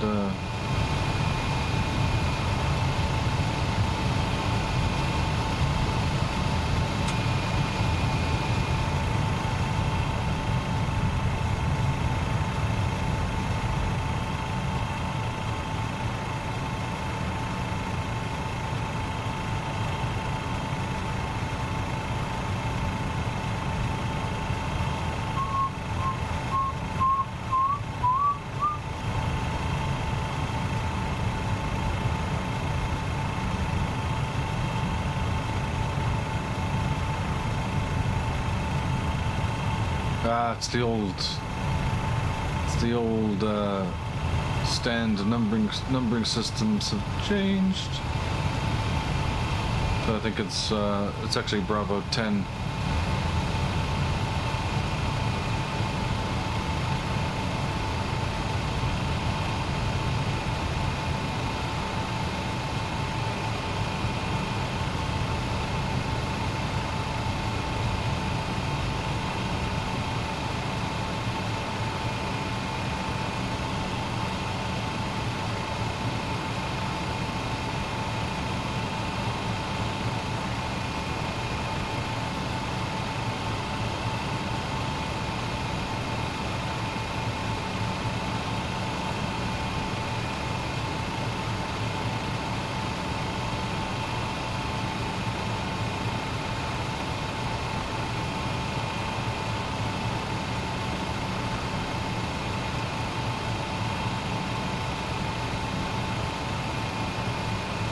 These brakes are way too sensitive.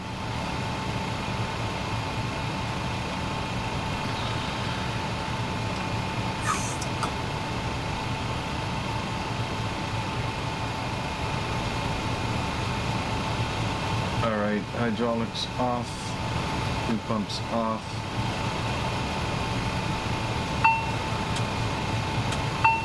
Those are gonna get warnings like crazy now.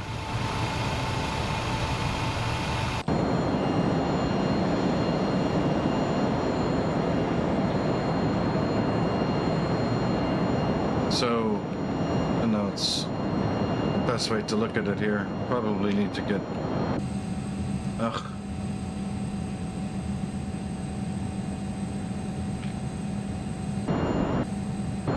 I can't get low enough.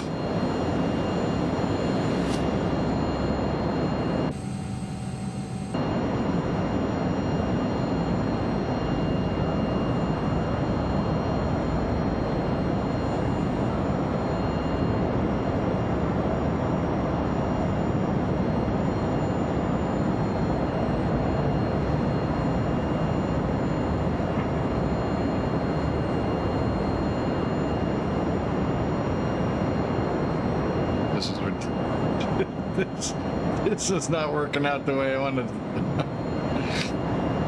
The free camera is just too high though. Oh my god. Anyway, oh, okay, maybe that's okay. Look at that. You see what they're doing there?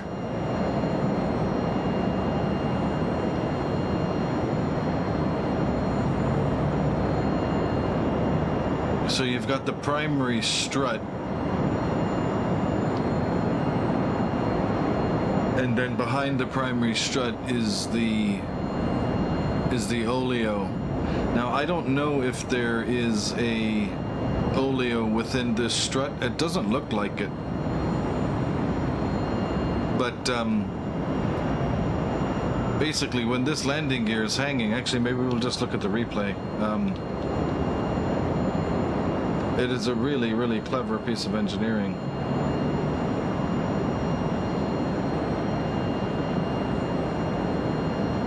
.127 knots airspeed, that's pretty good. You can't, it's hard to appreciate it because, it's hard to appreciate at 99 and 128.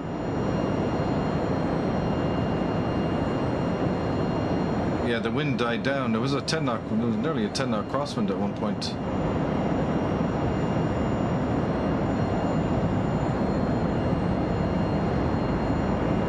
So let's do this. Let's disconnect from VATSIM. Navigraph charts, don't need that anymore.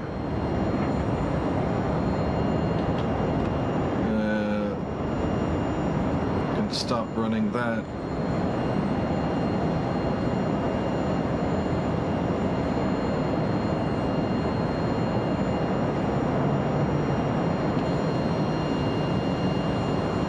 All right.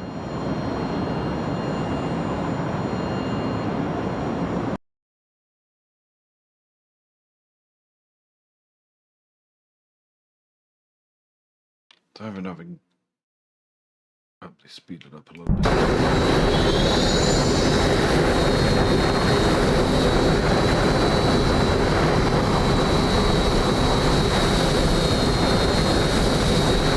Yay. It's too dark. Maybe I could change it to daytime. Can you do that? Can you change it to daytime in a replay?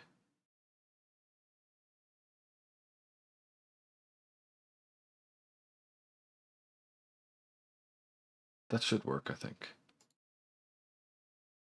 It's not a new flight, guys. I'm just... oh, I know what I can do. Discard changes. And I can just go... there we go. The old fast forwarding time. So you can see that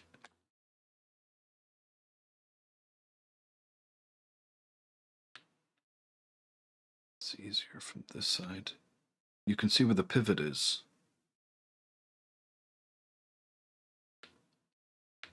Yes, so the actual, so the single boogie is trailing the pivot, right? You can see the angle there. So you get kind of this, obviously the compression is happening in the trailing oleo here.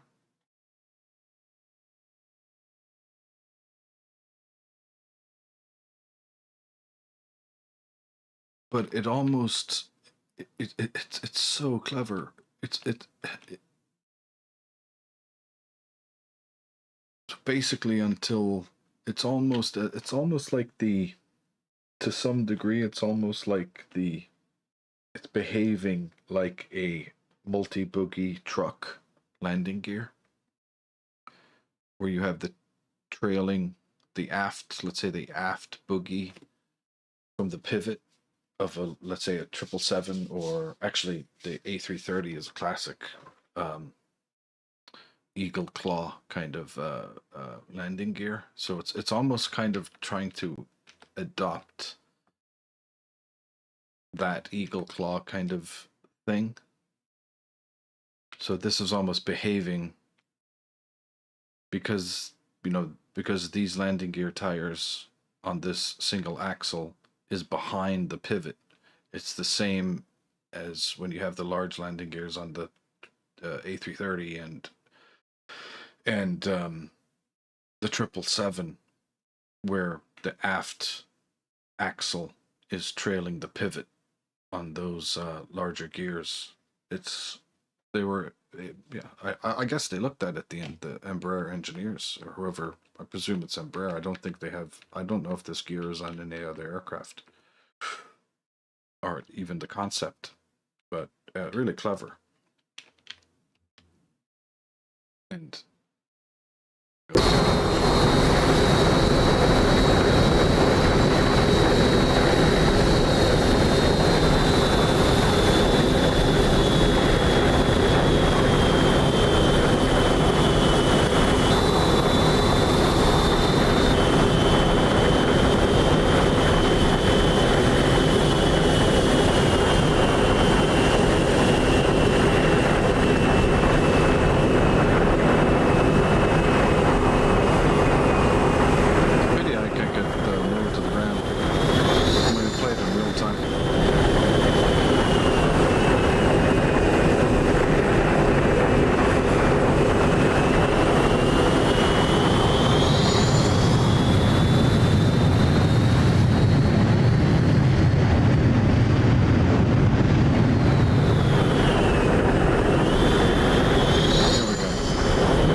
that is a cool landing gear. I think that's the coolest landing gear on a single axle boogie.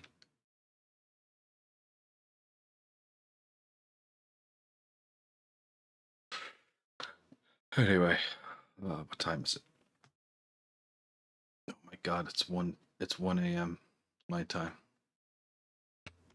Well, gentlemen, it's been a pleasure as ever. I appreciate you hopping in and having a bit of a chat and a bit of a laugh. That's what it's all about. We'll see you on the next one.